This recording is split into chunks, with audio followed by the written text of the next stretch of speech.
ما أصدت الأبواب إلا فيه مكروبين، فيه مرضى، فيه مهمومين، فيه معيونين، فيه مديونين، فيه ولا لا يا أخوان؟ حتى الغني ولو أغلق بابه ويملك 1,000 مليون تلقاه مكتئب، يرقى بالرقية ويأكل أقراص الاكتئاب، ومهموم وخايف من بكرة، وخايف على ثروته من الرحيل، وخايف إذا رحلت لا تعود. كل الناس يريدون الطمأنينة. أسعدنا اللي فاهم الحياة. تصدقون بعضنا ما هو فاهم؟ والله ما انت فاهم. والله إذا بغيت كل شيء في الدنيا، يا أخي ظلمني، طيب ما قدرت أخذ حقي، محكمة في السماء قاضيها هو الله، انتظر شوي بس. لا يظلم الناس شيئا.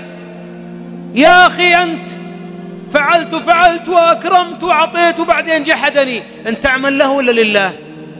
والله لله. إذن ما يحتاج يشكرك أحد، ولا يثني عليك أحد، ولا يحمدك أحد. اجعلها لله واصبر على لأواء الدنيا. يا أخي يكفيك في الآخرة أنك إذا دخلت الجنة وأنت من أهلها، اللهم اجعلنا من أهل الجنة بلا حساب ولا سابق عذاب، ووالدينا وكل مسلم ومسلمة يا رب العالمين.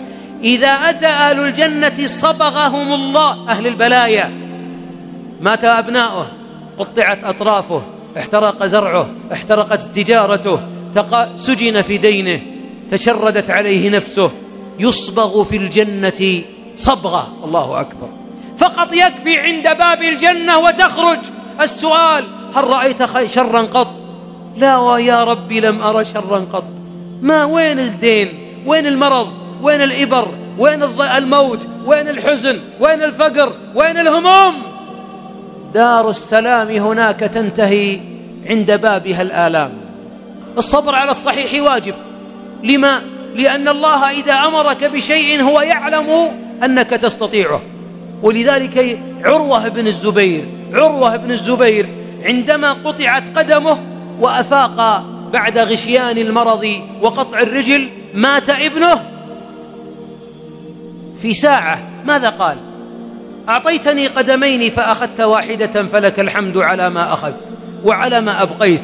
أعطيتني 5 من الولد فأخذت أحدهم وأبقيت 4، لك الحمد على ما أخذت ولك الحمد على ما أبقيت. في خيار يا أخوان غير الصبر؟ أسألك بالله، في خيار غير الصبر؟ كما قال أحد أهل العلم: أتصبر فتؤجر أو تسلو سلو البهائم؟ يعني يا تصبر الآن ويكون العاقبة الأجر وحقك على الله، وإلا فإن الليالي كفيلة بأن تنسيك. مات أبوك وبكيت وظنيت الحياة ستتوقف بعد موته، لا، الحياة ماشية الله يحفظك. ماتت الزوجة وظننت أنها لا زوجة فوق الأرض أجمل وأتقى وأفضل وأبعل منها، ماتت وتزوجتنا وأخذت ورزقت بعدها بولد. خسرت في الأسهم، لا يضيق صدوركم، خسرت في الأسهم مالك كله. ها أنت حسوي أمامي تنظر تأكل وتشرب، ولم يمنعك الله من هواء ولا ماء، ها لا زلت في تمام عافية. من قال هناك مصيبة إذا حلت أن الدنيا تخرب؟ ما يخرج. والله لو فيه مصيبة أعظم من موت محمد بن عبد الله لقارناها بها. كل مصيبة قلها كل مصيبة بعدك يا رسول الله جلل. قالتها امرأة من بني دينار عندما قتل ابنها وقتل زوجها وقتل أخوها. مصيبة، يموت الزوج والابن والأخ، والله أي مصيبة. تصور زوج وأخ وابن في سيارة وانقلبوا وماتوا جميعا. ماذا تفعل تلك المرأة الضعيفة؟ لما مات هؤلاء وعزاها عليه الصلاة والسلام، ماذا قالت المؤمنة؟ هذه المرأة الحبيب يعزيها وهي تقول: كيف رسول الله؟ قال لها: فلول العائدين من أحد سليم معافى. قالت: قيل أنه قتل. قالوا: لم يقتل. قالت: حتى أراه. فأتت حتى وقفت عنده وحوله كتيبة الإيمان، فنظرت إليه. قال: أحسن الله عزاءك في زوجك وفي ابنك وفي ولدك. قالت: يا رسول الله ما سألتك عن هؤلاء، كل مصيبة بعدك هينة وجلل. الله أكبر. انظر الإيمان، انظر لما دخل بشاشة الإيمان في قلبها استعذبت الألم. بلال يجلد والدماء تسيل ويبتسم لجلاده. أي عقيدة تجعل المعذب يبتسم؟ إنها عقيدة الصبر، لأنه هو الذي يبلغ جنات النعيم. يدخل الملائكة على الغرف سلام عليكم. بماذا؟ بما صبرتم. ليه ما قال ما صليتم؟ لأن الصلاة صبر. ليه ما قال بما حججتم؟ لأن الحج صبر. صمتم، الصيام صبر. أحسنتم الأخلاق، الخلق صبر. بما كسبتم الرزق، الرزق يحتاج صبر. لا يوجد في الحياة باب من أبواب الحياة إلا والصبر بوابته.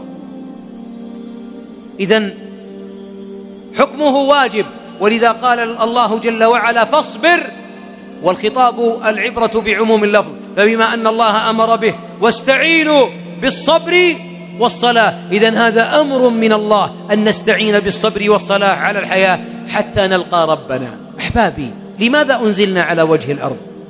أنت موجود على وجه الأرض ليه؟ ليه ما جلست في الجنة مع أبيك آدم؟ تقول لي أن آدم أنزل للدنيا، أهبط إلى الدنيا عليه الصلاة والسلام. أهبط لماذا؟ ليبتلي الله، ليعلم ربي من يستحق الجنة بالصبر على وسوسة الشيطان. الشيطان ما يحتاج صبر، ما يزين لك المرأة، ما يزين لك الحرام، ما يزين لك الموسيقى، ما يزين لك السفر المحرم، ما يزين لك الغضب، ما يزين لك العقوق، ما يزين لك الهجر. بلى، إذن أنت نزلت على أديم الأرض لتصبر من وسوسته، والعاقبة للمتقين.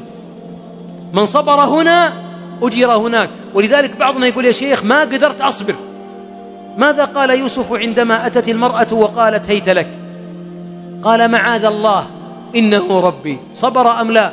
صبر، مع أن الشاب جميل وسيم شطر الحسن عنده. لماذا إخواني؟ لماذا ما زلت قدمه؟ لأنه صبر. موعود بحور ليس حور الطين. وقول للي مفتونين بالحريم وبالنساء حور الطين إذا انشغلت بهن لربما يحرمنك حور العين. تلك حور الجنة نصيفها على رأسها خير مما طلعت عليه الشمس. أسأل الله الكريم من فضله. ولذلك الصبر هو الذي يبلغك تلك القصور وتلك النساء. يا أيها الذين آمنوا، ماذا قال الله؟ هذا دليل على أن الصبر واجب. اصبروا وصابروا ورابطوا واتقوا الله. ولذلك إياك أن تعتقد أن الصبر من مندوبات الدين ومن المستحبات، إنما هو واجب من الواجبات. طيب يا شيخ، قد يقول قائل يا أخي كيف الصبر واجب وأنا ما عندي ملكة الصبر؟ ما أقدر يا شيخ، ما أستطيع. ويبكي. دمع العين لا يعذب الله به، إنما هو القلب المطمئن بقضاء الله. لله ما أخذ، أجمل عزاء